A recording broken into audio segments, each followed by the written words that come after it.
sa Eagle Crest Subdivision Phase 1.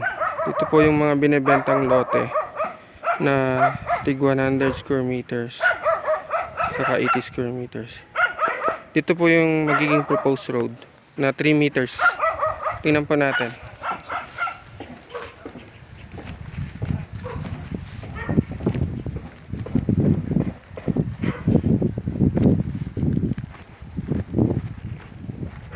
So ito ang 100 square meters. Ito po yung muhon. More than 10 meters ang frontage niya. So yan po yung muhon hanggang doon. Sa lambas ng puno.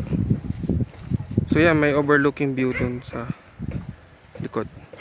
So ito halos flat dito sa area. Doon lang po sa likod semi downslope. So yan siya. Tamtaman lang naman. So ito 100 square meters yung kinatutungtungan natin ngayon. Doon sa susunod na lote, yan yung 80 square meters.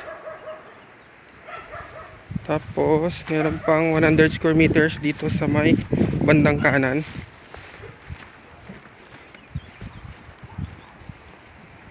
So ito 100 square meters naman. Medyo pababa siya. Pero maluwang din ang frontage. Magbe-basement po dito yung mga makakabili nito. So yan. May overlooking view halos ng pine trees. Yan siya. Ito iro-road